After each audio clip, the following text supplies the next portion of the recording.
చెప్పి కూడా కోరుతా ఉన్నా. సరే గద్వాల రమ్మన్నారు.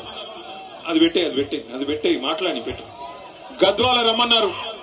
రమ్మంటే మరి ఇక్కడేమో వాన పడేటట్టుంది, మరి రావచ్చా రాలేమా ఎట్లా అంటే, లేదు మీరు తప్పకుండా రావాలి, వచ్చి తీరాలి, వాన పడ్డా పిడుగులు పడ్డా ఏది ఏమైనా నువ్వు రావాలని చెప్పి పట్టుబట్టి ఇవాళ ఇక్కడికి రప్పించిన మా గద్వాల గులాబీ సైనికులందరికీ శిరస్సు మంచి హృదయపూర్వకంగా నమస్కారం. వాన పడుతుంటే ఓ సాకు కోసమో లేక ఒక కారణం కోసమో చూడకుండా మేమున్నాం మీ ఎంబడ అంటూ ఇలా గద్వాలలో అపురూపంగా స్వాగతం పలికిన మా ఆడబిడ్డలకు అన్నదమ్ములందరికీ కూడా పేరు పేరున హృదయపూర్వకంగా నమస్కారాలు తెలియజేసుకుంటా ఉన్నా. గద్వాలకి మేము రావడం కొత్త ఏం కాదు.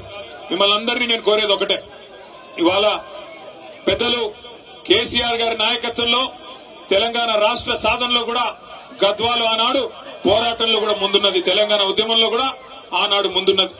ఇదే తేరు మైదానంలో ఆ రోజు నాగర్దొడ్డి వెంకటరాములు గారి నాయకత్వంలో 2007-8 అనుకుంటాను ఇక్కడే సభ పెట్టుకున్నాం. ఉద్యమ స్ఫూర్తితో ఆ రోజు కూడా ముందుకు పోయినాం.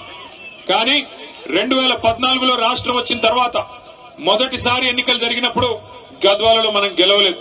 అయినా కేసీఆర్ గారు ఎక్కడా కూడా ఒక్క సెకండ్ కూడా ఆలోచించకుండా గద్వాల గాని, అలంపూర్ గాని, ఆదిలాబాద్ గాని, కోదాడ గాని, ఏ భద్రాచలం గాని, ఏ మారుమూల ప్రాంతమైనా తెలంగాణలో అక్కడ ఉండేది మన అన్నలు, మన తమ్ముళ్ళు, మన ఆడబిడ్డలు, అందరికీ న్యాయం చేయాలన్న ఉద్దేశంతో మరి మొదటి రోజు నుంచి, తెలంగాణ వచ్చిన మొదటి రోజు నుంచి అద్భుతమైన సంక్షేమ కార్యక్రమాలు, అద్భుతమైన అభివృద్ధి కార్యక్రమాలను మీకు అందుబాటులోకి తెచ్చినారు.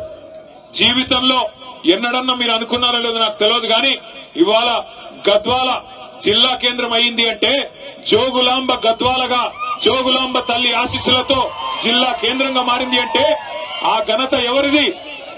జిల్లాను చేసింది ఎవరు? వినబడతలేదు. జిల్లా చేసింది ఎవరు? వినబడతలేదు, వినబడటం లేదు. కేసీఆర్ గారేనా? పక్కానా?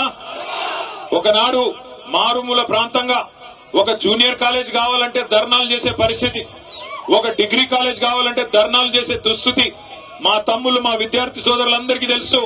మారుమూల